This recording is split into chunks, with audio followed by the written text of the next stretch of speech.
We are absolutely moving ahead. You know, the spring was a little bit rough just because you're installing so many new things. The players are just trying to run the right route. And now we're running the right route, and we're taking care of the little things of proper depths, the little things that make the routes great.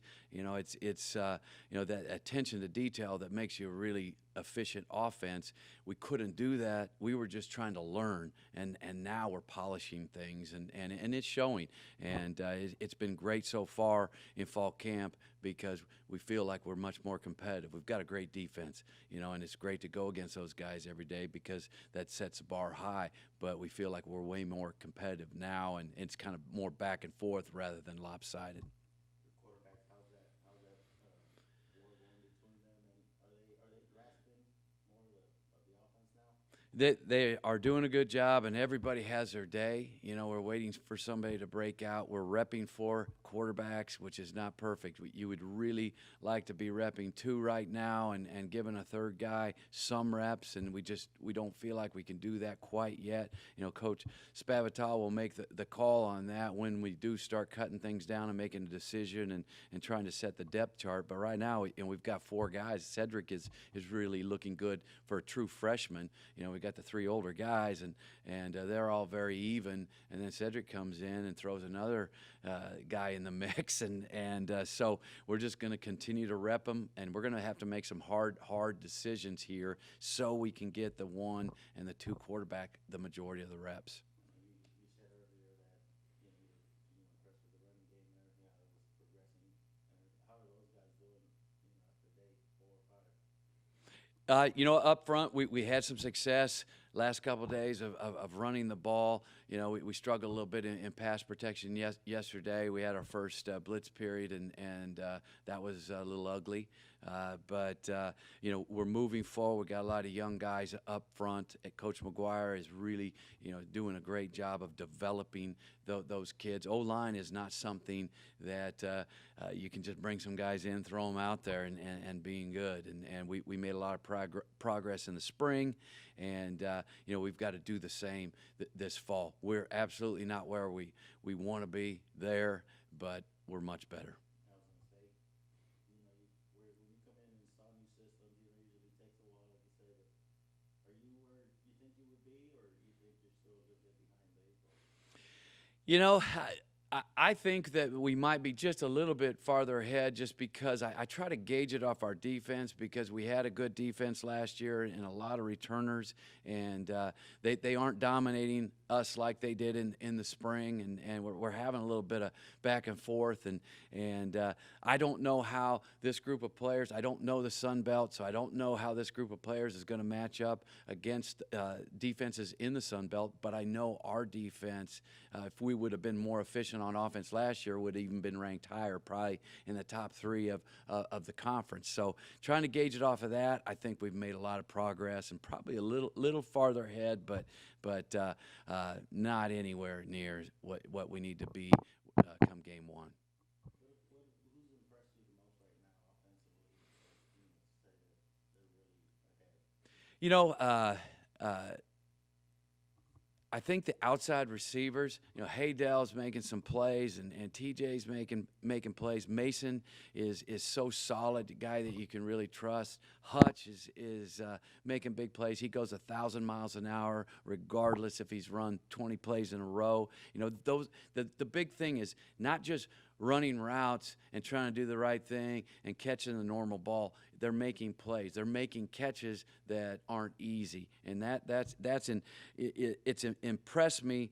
And you know, AT at running back, you know, he's got himself into shape, and he can stick his foot in the ground. He's a bigger guy, he's strong, and he can really go. I think Twyford has looked really good at running back this fall. And you know, one of the guys that has kind of burst onto the scene, Kenny Frazier.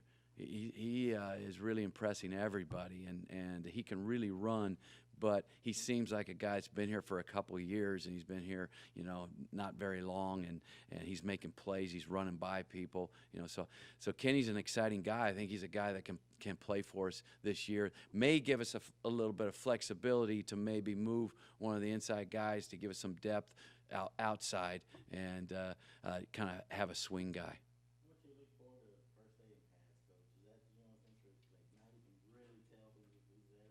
Well, it makes it fun when you actually do some team settings because you can actually tackle when you're in full pads and then they actually get the ball marked where it's supposed to be. We think we get the shaft sometimes on the first down when we're going team because they're like, oh, he was stopped. No, our guys would have made 2 or 3 more yards, after contact. But I'm excited to really see how up front we can do in the run game and our running backs. What kind of yards after contact can they get, and then also when we're tackling receivers, they know that the DBs are coming, they're going to hit them, and are they going to still make those big plays?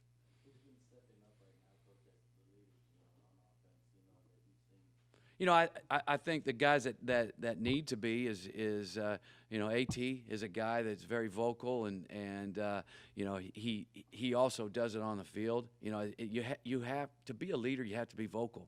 The leader by example, to me is not a leader. He's a good player, very good player. But if you're not a vocal guy and you're communicating to other people and getting them to play at a higher level, that's not a great leader. We want people to communicate and make sure that we have a little bit of a player-run offense, where these guys see certain things that they're talking. AT's good. Aaron Brewer's got to be a guy.